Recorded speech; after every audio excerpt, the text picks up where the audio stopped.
planning on going to bed in the near future? No. You ever going to bed? No.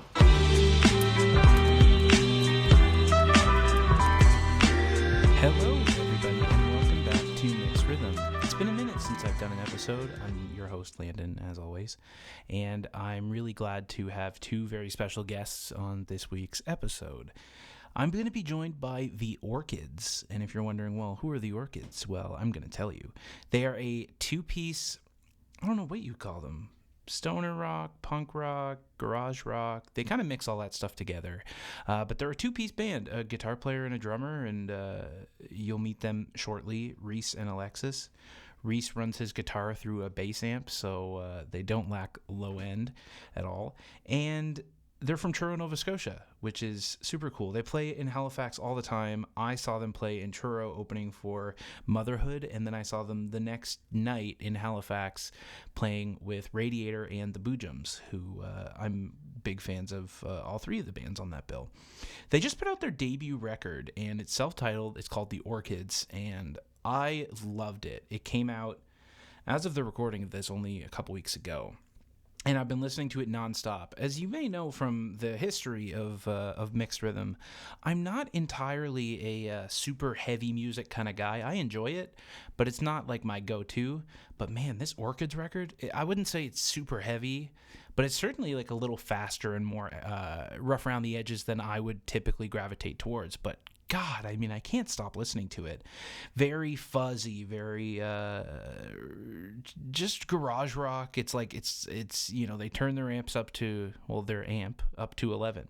It was produced by Chad Peck, who, if you're a listener of the show, you may recognize the name from the last episode of Mixed Rhythm from this past fall. He is a member of Kestrels. He's also an English teacher, and he taught the Orchids. Well, he taught Rhys from the Orchids, and he knows Alexis, and you know, from being around school and whatever. But he produced their record, and we talked about that a little bit during my conversation with Chad. But we talk about Chad again this episode, so I don't want to waste any more time. I'm super glad to be back here again and to be chatting with the Orchids. This song is one of my favorites. It really stuck out to me when I saw them live before the record was out. It's called Headache. And I'll throw it to a little snippet of that, and then my conversation with the Orchids.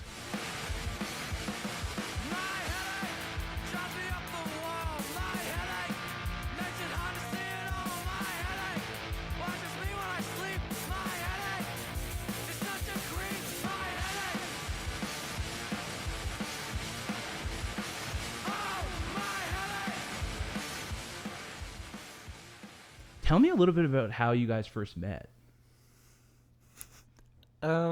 We first met in the high school symphonic band when we were both in the percussion section, and we didn't say too much at first. We were just kind of background characters in each other's lives for a while, and then slowly opened up. And then we were in the high school rock band together, where I played guitar and she played drums.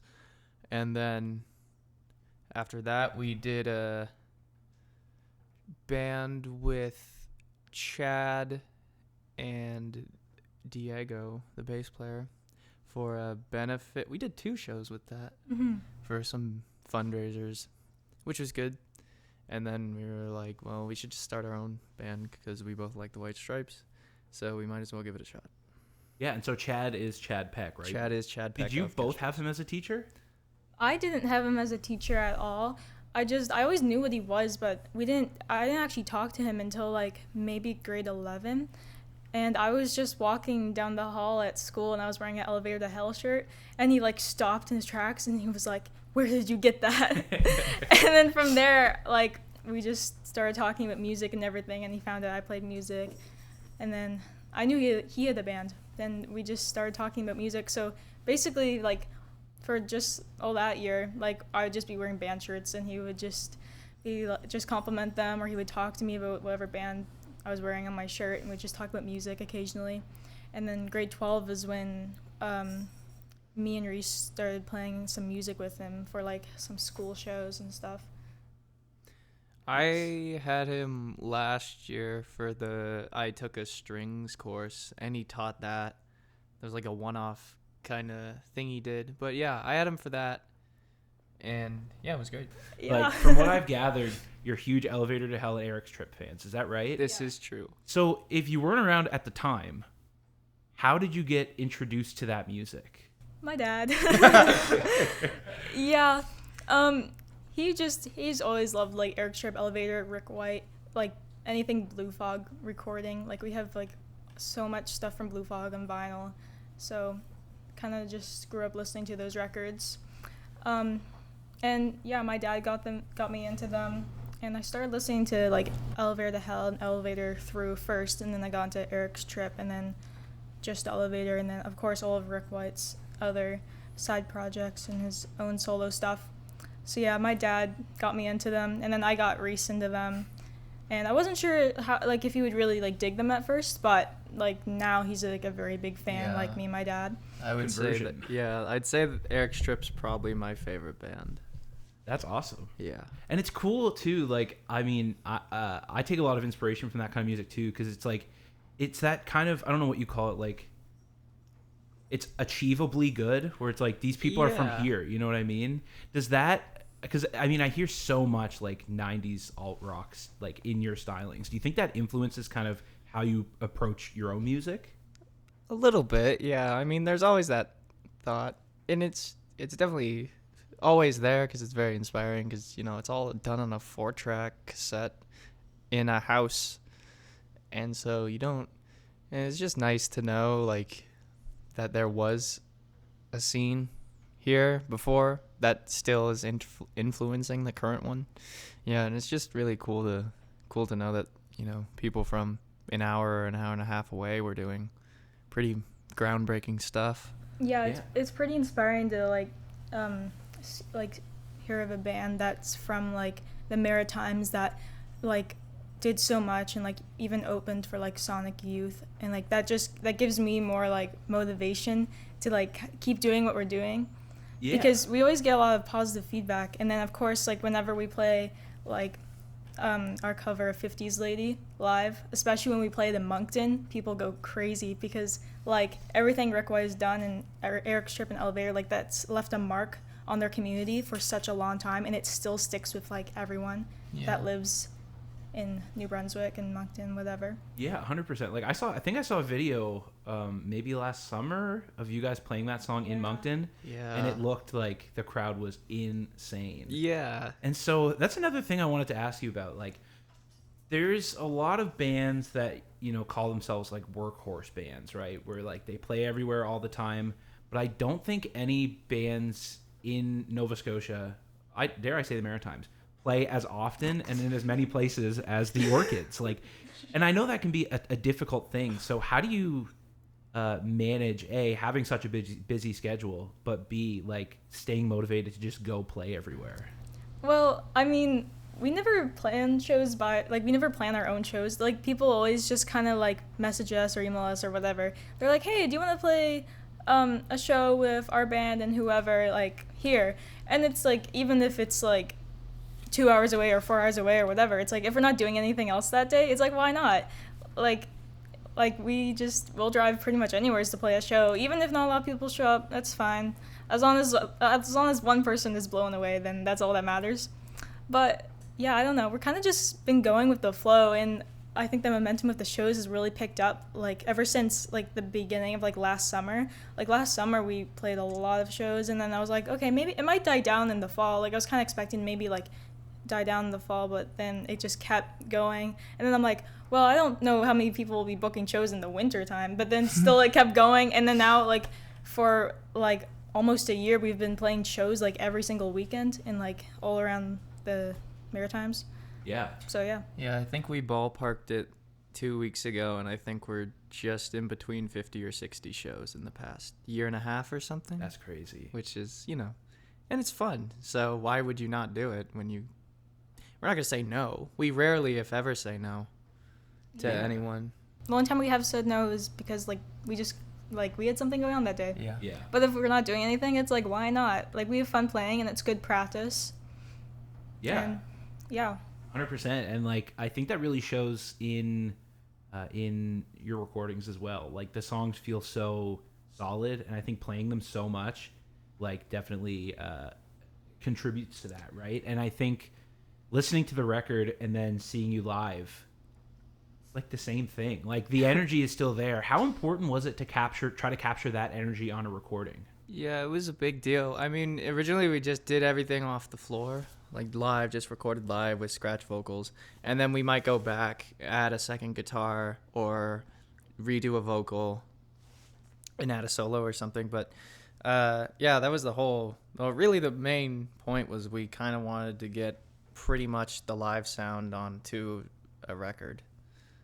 Yeah, I think like our like actual album on like streaming and everything, like it was so important for that to sound like how we sound live, because it's just like sometimes you go and you see a band live and like they blow you away and you're like, oh my god, I have to go find this band's music, and then you listen to their songs and it's still the same songs you heard from that show the night before or whatever, but it doesn't, like, you don't feel as like the energy. Yeah. And it's kind of like, oh well, that's a little unfortunate, but we kind of want it to be like exactly the same. Yeah. Like, I think Queens of Stone Age is a good example of like their live performance and then the recording. It's so accurate, and like their live is honestly better just because you're there. But yeah. Like they're like, it's so accurate to how the recording is, and it's just, I love an album that really just encapsulates like the raw energy of like a performance. Even though we're there recording it just like by ourselves with like Chad and Jeff McDonald and my dad, and like in like this like garage at 9 a.m. on a Sunday. Yeah. And we still gotta bring that energy to it.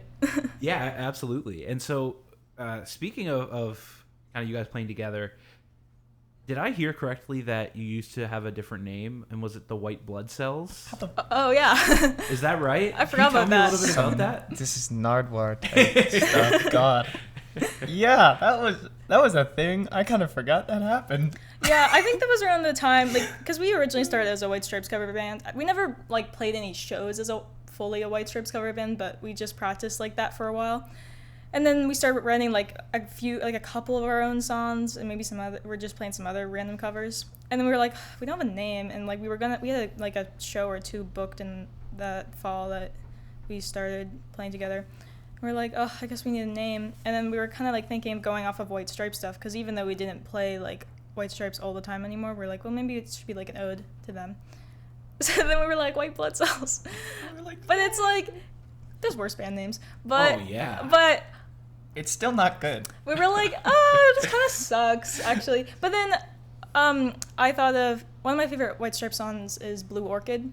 And I was like, what if I don't want to just like steal a song name from like I mean, that's fine too for a band name. I mean, Eric Strip's named after a song, yeah. Which like it works. But I was like, maybe we should just be like The Orchids, because it's simple. It's like everyone will remember it. Like if you have a band name that's like hard to say, or like a really long like sentence, it's like kind of hard to remember. But The Orchids, like, it's easy to say, and I think it's pretty memorable and like simple. So yeah, it's kind of like the early 2000s garage rock. It's like multiple, or like The Strokes, The White Stripes, The Hives, The Vine, like and then plural thing. Yeah. And now the Boojums. And now the Boojums, yeah. Like, yeah. And so that actually is an interesting concept, the naming a band after a song thing, because like you said, Eric Strip did it.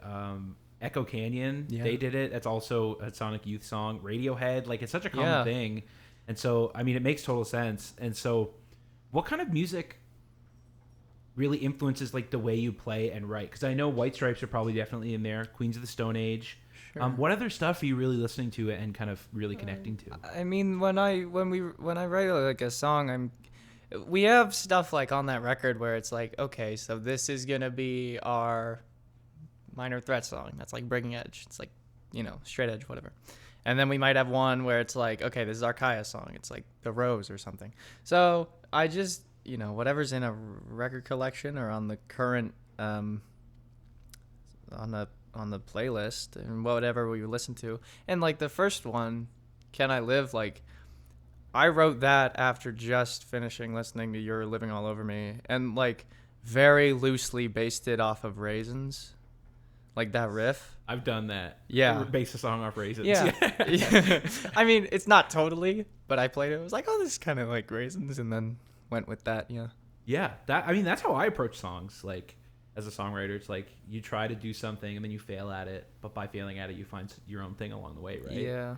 I think that's like that's a super interesting thing, and I think being unique as a band nowadays is like a really hard thing because there's a billion bands.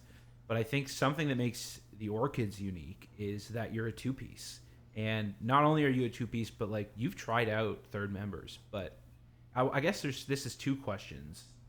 Didn't you have a show at Radstorm with a bass player? Oh, well, that was for one song. Parker Oh. joined us for Yeah. one song. He reached out and he was like, man, if I could play Bombing Out by Jack White with you guys, like I'd lose my mind, be the best thing ever. Okay. So we made an exception We're like, okay. for Parker. One time only. Because he's Yeah. an amazing bass player. I'm like, yeah, let's play Bombing Out. So we played that like third song in the set, and it was a lot of fun. So why have you stayed a two-piece? Because you could totally at this point have gone and just like found another member. But what is the decision behind like wanting to stay just the two of you? I just don't think we need more than one person. Like, it's just easier to organize things as a two-piece. I think that's also another reason why we just get to play so many shows, because it's just, I only like, when someone reaches out to me, like, on Instagram or whatever, I just have to, like, text Rhys and be like, do you want to play this here? And he's like, yep. I'm like, all right.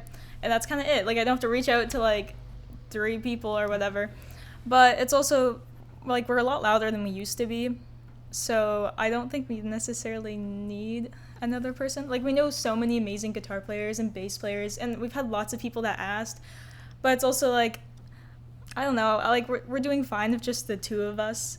And I've never, like, heard anyone be like, you, like, need a third person. Like, no one said that. That'd be kind of weird if they did. Yeah.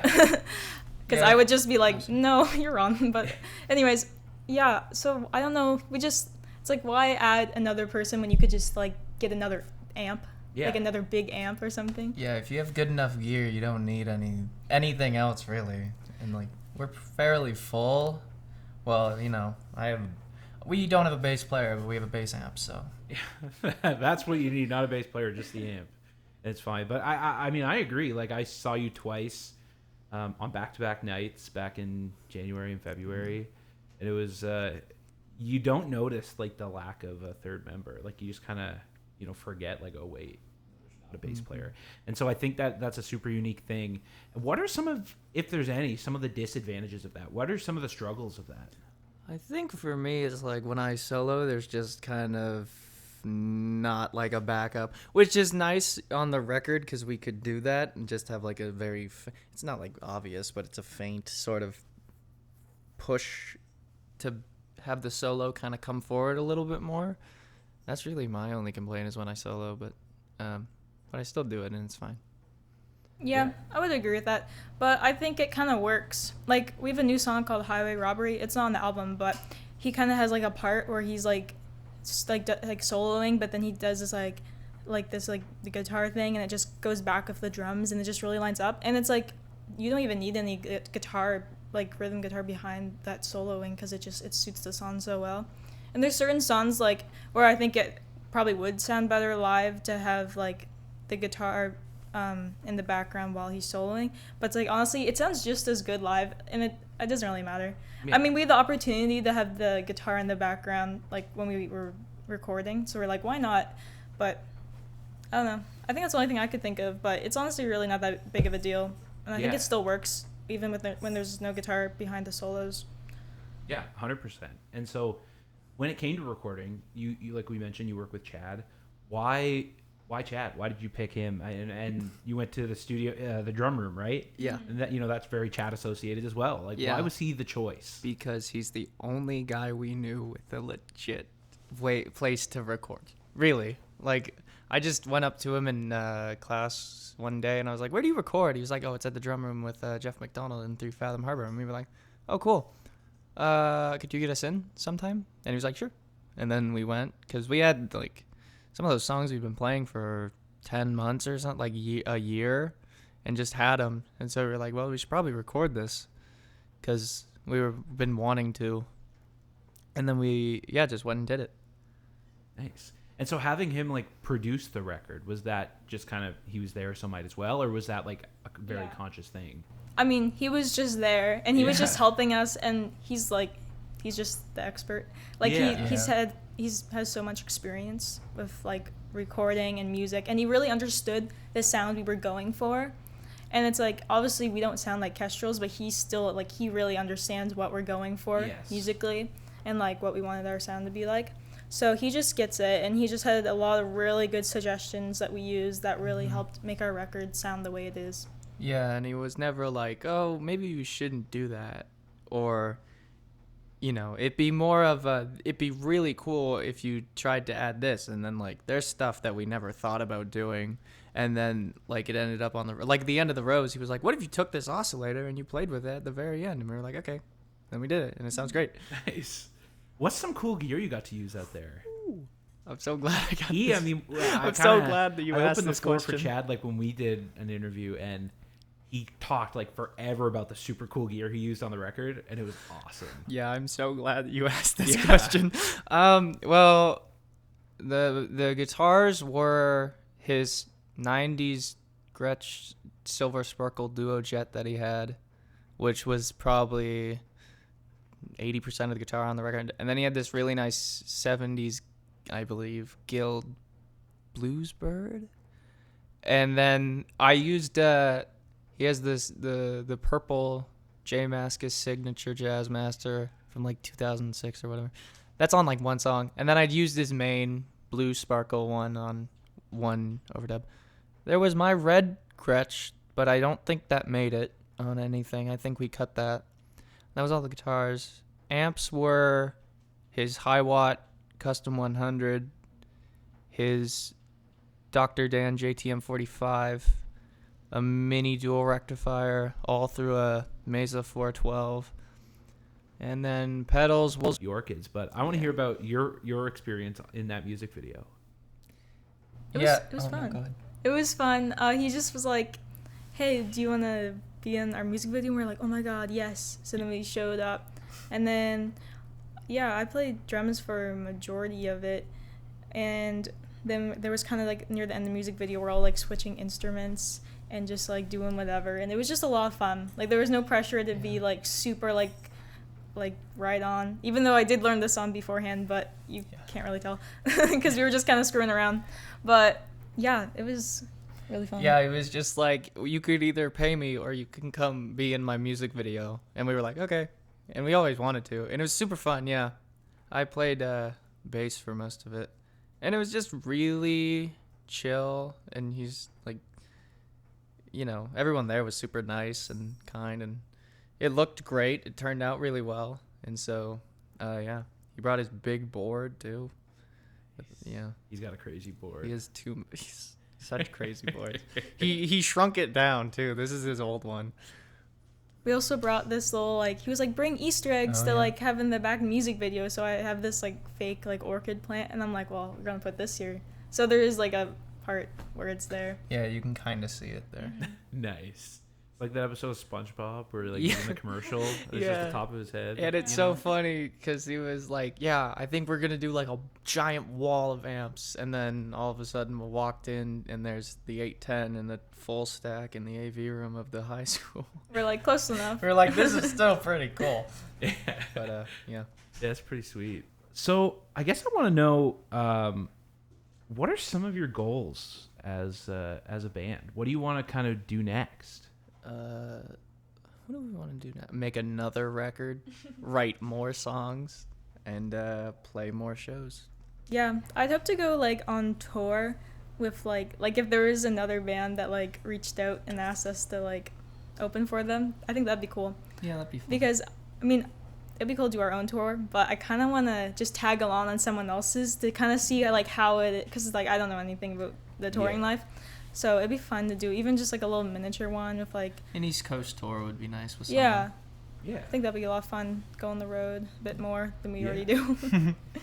Well, you just went to Sydney for the first time. That's true. Right? Yeah. How was fun. that? That was awesome. We played with Conductor, and they're like one of my favorite bands in the Maritimes. Yeah, oh my god, I love them so much. Who else did you play with? That was and Fire Valley Fire Fire. Valley Fire, yeah. Some Sydney legends. Yeah. The Yeah. scene there is really interesting because it's like really small, but the bands there who are like really good are really good. Like you said, Conductor. Like we have a weekend coming up with 10 Slip, and it's the same deal. Yeah. Like Yeah. They're just so good. Yeah, Cape Breton's really booming now, especially with the Boojums getting up now, and Yeah. they're great. We played with them too, as you know. But Yeah.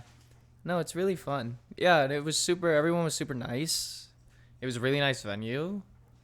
It sounded really good. Yeah, I wasn't sure what to expect just because, well, I've been to Sydney before, but I've never seen a show in Sydney or played one.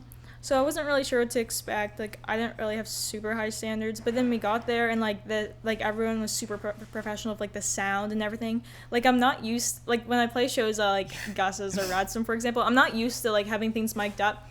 Like, if I'm lucky, my kick drum will be mic'd up, but I won't be able to hear it because I don't have a monitor. And it was so weird because everything was mic'd up and I could like actually hear my drums, and I'm like, this is so weird. This like feels so weird to actually hear like clearly what I'm playing. But it was like really nice. It was a nice venue, and everything sounded really good. And they had a really cool light show too. Yeah, they had like strobe lights on. I've never played with like lights flashing that much. It was kind of hard to concentrate, but it was fun though. Yeah. That's pretty sweet. No, I think we're going back to there in May for a show. Yeah, we're playing Daniels again. With Grimestone and a couple other Cape Breton bands. Grimestone's cool. Super cool. Yeah. There's some cool young bands coming up there too. Much like Halifax. Yeah. There's like a lot of young bands, and it's super cool to see. Yeah, it's fun. So I guess, what's immediately like next for you? I mean, this will come out Thursday. Yeah, so. Well, as of right now, we have Food for the Ears, which is tonight. But today's the 4th, or the 6th, sorry. And so that's tonight at the Lighthouse, which is like really kind of scary but really exciting because that's like a pretty insane thing to be like. That's where big touring bands come through, and like, you know, the Death Room Above and July Talk and the Beaches and whatever. Like, that's for big bands, and to get the chance to do that's pretty insane. So yeah, that's exciting. Yeah, we just have like, you know, some random Halifax shows, some random Gus's, some random... Couple Truro shows. Yeah, some random Truro shows. Playing at the Common a couple times, as we usually do. Playing in Sydney in May. And then we're also playing at Flourish Fest. Yeah, tell me a little bit about that. That'll be super cool. Yeah. I mean, I don't know much about it. Other than we got accepted. But. Yeah, well, when we played the Subvert show, the bass player of Motherhood we applied, and then the bass player of Motherhood is like on the, what would you call it? The union of, I don't know. Board. The board, yeah. And she was like, you guys are so awesome. You should apply for Flourish Fest. And we were like, as a matter of fact, we did today. And then next day we got accepted, and we were like, cool. Yeah, I guess everyone's going to that. Like, the Boojums, Kestrels is going. Kestrels. And customer service. Other people, yeah. It's going to be fun. First time to Fredericton. It'll be huge. Yeah, it's going to be fun. So I want to say, I mean, congratulations on the record. I mean, the reception's been super cool.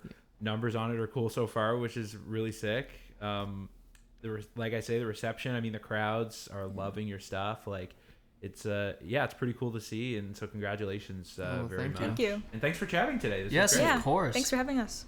Sweet.